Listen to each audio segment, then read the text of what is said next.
et bienvenue. Alors j'aimerais aujourd'hui vous parler d'un opéra urbain qui a lieu à Toulouse les 25, 26 et 27 octobre, donc là le week-end qui vient.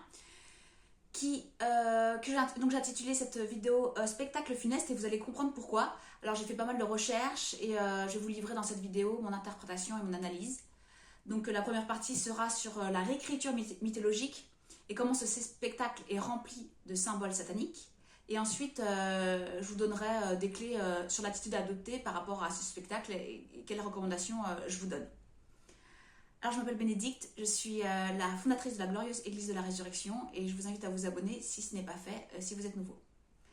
Alors, pour en venir à ce spectacle, donc déjà, il faut savoir que ça a coûté 4,7 millions d'euros aux contribuables parce que ça a été financé par la métropole de Toulouse et différents organismes publics. Donc, ce sont des immenses machines qui ont été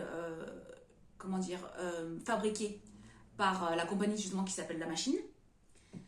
Et là, cette fois-ci, il y a un nouveau personnage. Alors, en 2018, il y avait déjà eu un premier volet qui avait rassemblé 800 000 personnes. Et il y avait à l'époque donc Astérion, qui est un minotaure, et Ariane l'araignée. Donc, ce qu'il faut savoir sur Astérion, le minotaure, c'est qu'il fait 14 mètres de haut. Il est assez impressionnant, voire plus qu'impressionnant, parce que j'ai un peu vu quand même des images. Et quand il traverse dans les rues de la ville de Toulouse, il est vraiment à 3-4 étages et il est vraiment impressionnant.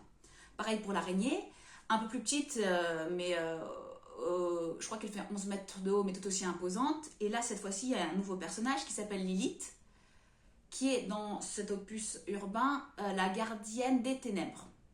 Donc j'ai lu le livret parce que donc je vous dis un opéra urbain, donc il y a plusieurs scènes et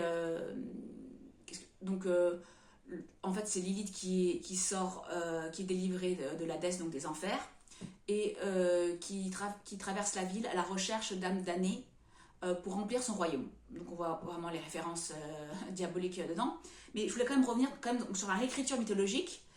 Alors c'est important parce qu'à un moment, c'est là où on voit la confusion des genres et vraiment comment c'est énervant cette façon de mélanger le bien et le mal et d'avoir une réécriture de l'histoire et de confondre les deux. Parce que par exemple, à un moment, François de la Rosière, le concepteur du spectacle, il dit que donc ce spectacle n'est ni religieux ni anti-religieux, mais qu'il aborde la lutte du bien contre le mal sous un aspect mythologique. Alors là, je vais vous expliquer que comme quoi c'est plus compliqué que ça. Parce que, en fait, le Minotaure, là, qui est donc une tête de taureau et un corps d'homme dans la mythologie, mais là, même dans la machine, en fait, on voit quand même qu'il a des mains d'homme et un torse d'homme. Après, le bas est plus un peu comme un cheval.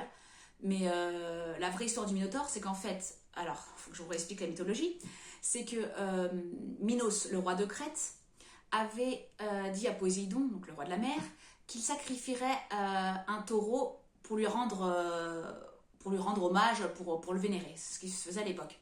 Donc Poséidon sort de la mer un taureau, mais le taureau est tellement beau que Minos renonce à son engagement et il décide de garder le taureau. Alors, comme il est tellement beau, Pasiphae. Alors, ce qu'il faut savoir, c'est que Minos, c'est le fils de Zeus, et donc l'époux de Pasiphae, je sais pas comment on dit, Pasiphae, voilà, qui, elle tombe tellement amoureuse, elle tombe amoureuse carrément du taureau parce qu'elle le trouve merveilleux, et du coup, elle s'accouple avec lui, et ça crée un monstre, un être hybride, mi-homme, mi-taureau, qui est le Minotaure. Donc en fait, comme il a tellement honte de ce monstre qui est sorti de sa femme, il décide de créer un palais, mais tellement compliqué. Alors il demande à l'architecte athénien Dédale de faire ce palais, donc c'est tellement compliqué avec des couloirs, etc., qu'il n'y a que Dédale qui peut savoir comment on en sort, et donc il emprisonne le Minotaure dedans pour être sûr que ce monstre ne sortira jamais de ce labyrinthe, parce qu'il a honte, mais aussi parce qu'il est dangereux, ce Minotaure, parce que ce qu'il faut savoir, c'est que chaque année Minos lui offre 7 jeunes hommes et 7 jeunes femmes athéniennes qui sont le tribut d'Athènes pour le roi de Crète, pour Minos. Donc ce Minotaure, il a besoin d'être... c'est un cannibale, quoi. Donc c'est un cannibale. Alors, ce qu'il faut savoir, c'est que Thésée, il va se mettre dans ces jeunes gens pour tuer le Minotaure. Donc il va être offert au Minotaure, mais après il va tuer le Minotaure. Et il va pouvoir sortir de ce labyrinthe grâce au fil d'Ariane. Donc Ariane qui est la fille du roi Minos.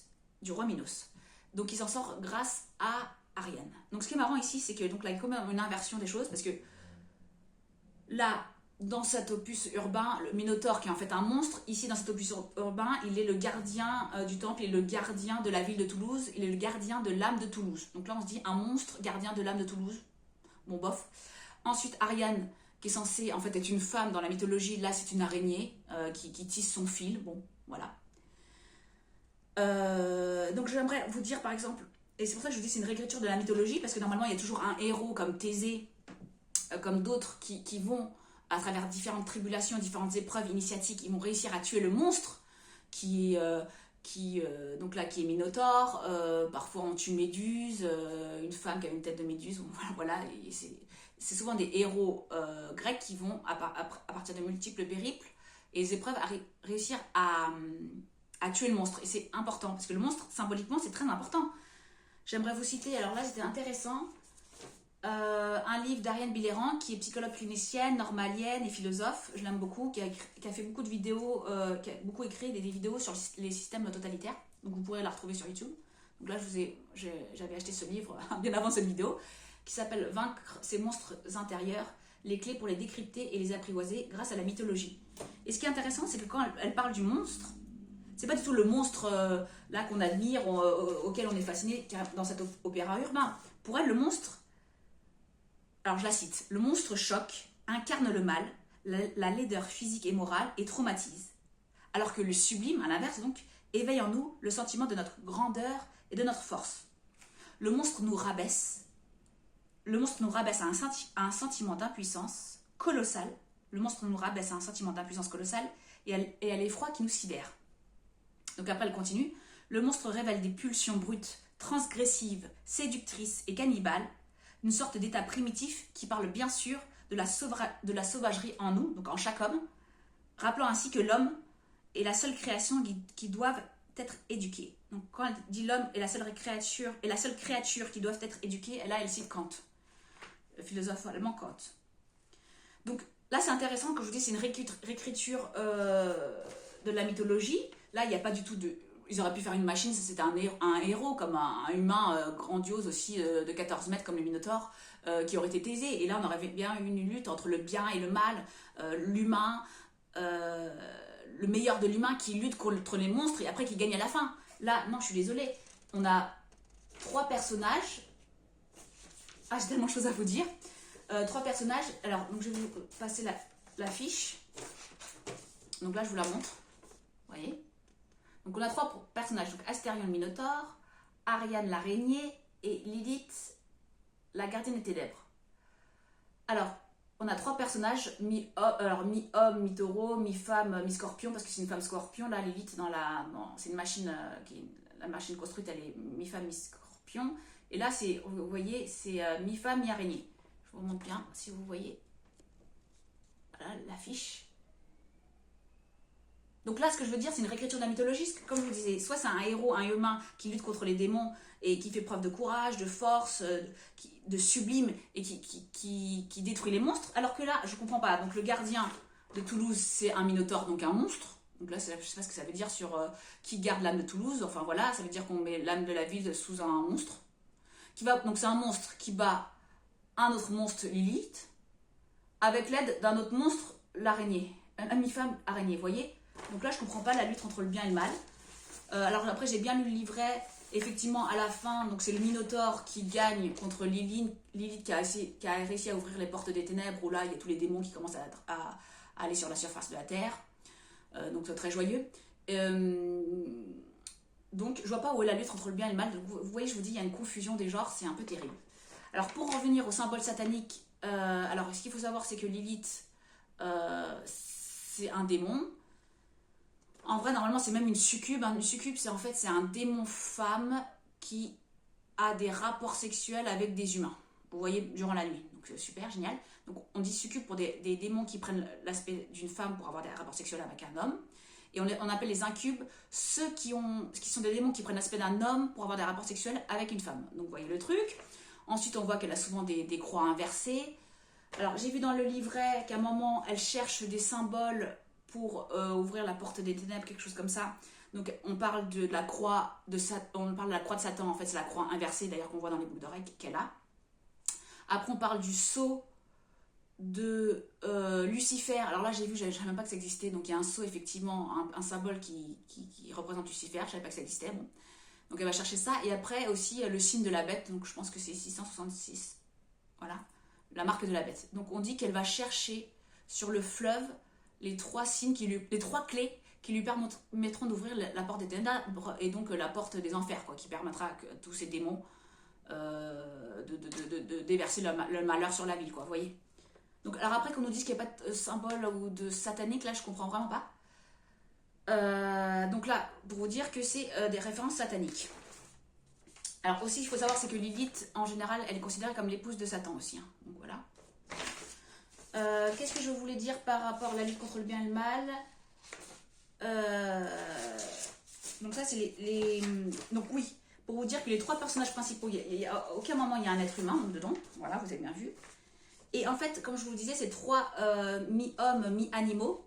Donc en fait, c'est des personnages qui transgressent le tabou fondamental, la frontière fondamentale entre l'âme et l'animal. C'est-à-dire là, on a le fruit d'une humanité hybride, ou le fruit de rapports sexuels entre quoi, un humain et un animal, vous voyez. Donc on a dans la zoophilie, quoi. Donc là, ça fait peur. Et c'est ça qu'on propose comme personnage principal, un opéra urbain. Donc là, qu'est-ce qui n'est pas satanique dedans? Bon, hein, je veux dire, voilà. On aurait pu faire un énorme, oui, comme je vous dis, un énorme héros majestueux qui ressemble à Zeus, Thésée, vous voyez. Non, là, non, c'est des monstres affreux. Il faut savoir que le Minotaure fait 14 mètres, comme je vous disais, et il crache du feu, etc. Donc c'est vraiment l'archétype des monstres qui crachent du feu. Donc ça fait même penser au dragon. Et le dragon, dans la symbolique chrétienne, c'est quand même il représente Lucifer, donc le démon, le diable. Donc vous voyez, c'est ça qu'on montre. Alors, pour en finir, je voulais peut-être vous parler sur les recommandations que je vous invite à faire par rapport à ce spectacle. Donc, moi je vous invite à effectivement pas y aller, à pas contribuer. Parce qu'en fait, même on voit dans les derniers, le premier opus en 2018, etc., on voit que finalement, donc le monstre marche à travers la ville, et qu'on voit donc les cohortes des gens, là, des gens qui le suivent. Et quand on réfléchit, c'est vrai que ça fait un peu penser, vous savez, au système totalitaire, à l'époque de Staline ou de Mao Tse-tung, etc. Vous savez, il y a l'énorme tableau de Mao Tse-tung, ou l'effigie, ou l'énorme statue du dictateur, du tyran. Et il y a les foules qui marchent à travers pour le soutenir, etc. La symbolique, vous voyez, ça peut même faire penser à des... Oui, comme... On fait ça pareil avec la religion chrétienne, les processions mariales, etc. Ou avec la croix. Mais ça veut dire qu'on soutient ce qu'on porte quand c'est la croix ou la Vierge. C'est-à-dire qu'on veut qu'elle protège la ville. Donc on fait des processions mariales. Mais là, on fait quoi? Donc symboliquement, c'est des processions de monstres, de Lucifer. Comme si on l'adorait. Et même sous couvert que les gens sont ignorants et qu'ils ne savent pas, et c'est comme s'ils soutenaient, vous savez, ces effigies diaboliques, ces effigies démoniaques. C'est-à-dire que le peuple derrière, les humains derrière, soutient l'avènement de cette nouvelle doctrine, de cette nouvelle religion, de ce nouveau lavage de cerveau. Vous voyez, c'est pour ça que c'est grave, parce que donc ce que je vous recommande, c'est de ne pas y aller, parce que pour ne pas contribuer, pour ne pas soutenir ce qui est véhiculé là-dedans. Et aussi parce que de toute façon, je vous dis quand même que par rapport à ces monstres, c'est quand même terriblement impressionnant. Moi j'ai vu ça, c'est vrai que les pauvres, il y avait quelques extraits où on voit les enfants effrayés. Déjà pour vos enfants, ne leur faites pas voir ça, parce que ça va les traumatiser, ou les traumatiser, ça va les... Parce que même moi je trouve ça quand même impressionnant, mais j'imagine même pas un petit de 3-4 ans, vous voyez. Donc ça va les traumatiser, ils vont faire des cauchemars, et puis ça va imprégner la conscience, vous voulez. Le traumatisme, comme on dit en psychologie, ça crée de la sidération, c'est-à-dire que un peu ça coupe les neurones, tellement on est surpris, et ça ne permet pas au psychisme de comprendre ce qui lui arrive. C'est comme une transgression. Le traumatisme en grec, ça veut dire percée, blessure. Donc c'est une percée dans le psychisme qui n'a pas été voulue par le destinataire, l'enfant en l'occurrence, et qui du coup crée un traumatisme, c'est-à-dire que le psychisme n'est pas capable de comprendre et de digérer cette information, cette violation qui a eu lieu dans sa psyché, vous voyez, dans sa conscience. Ni émotionnellement, ni psychologiquement, ni intellectuellement, ça n'est pas compris. Et du coup, ça reste une blessure tant qu'elle n'est pas traitée, vous voyez. Donc moi, je vous invite à pas y aller pour pas cautionner, pour pas aussi que vos enfants fassent des cauchemars et que ça traumatisme leur psychologie. Donc voilà, parce que même si on lit, je veux juste finir pour ça. Alors oui, qu'est-ce qu'il dit, celui qui a fait l'affiche? C'est un spectacle familial. Bon, je veux dire, moi je comprends les Disney, voilà, c'est merveilleux, on en sort enchanté, etc. Mais là, à mon avis, on en sort anxieux, traumatisé, mal dans sa peau, mal tout court, quoi. Parce que là, je veux dire, il n'y a rien de merveilleux, c'est plutôt la fascination du mal. Donc c'est vrai que le mal peut fasciner, il y a quelque chose de fascinant. Fascinant, je pense que c'est par rapport à notre être humain, comme on a cette partie, je vous ai dit, blessée du péché original, il y a toujours peut-être cette fascination du mal. Mais quand vous savez en vérité que le mal, c'est tellement terrible, c'est la torture. La torture, c'est la torture, les crimes, les meurtres, les vols, les viols, c'est, comment dire, c'est l'extinction des masses, c'est la Shoah. Enfin, ouais, c'est ça la réalité du mal. C'est pas genre, ah, c'est mignon, ça me donne envie. Non. On oublie trop souvent, ça se présente comme ça. Donc, du coup, ça peut nous fasciner, ça nous donne envie. Mais la vérité, c'est que ça nous tue. Voilà, tout simplement, ça nous tue. Ça tue l'esprit divin en nous, ça nous tue, ça nous casse, ça nous rabaisse, voilà, ça nous rend hors service. Voilà, c'est terrible. La réalité du mal, il n'y a qu'à voir, je sais pas, les guerres, etc. Et vous verrez si ça donne envie ou pas. Donc j'espère que ça vous a plu. N'hésitez pas à mettre un pouce si vous avez aimé, à vous abonner et je vous dis à bientôt. Au revoir.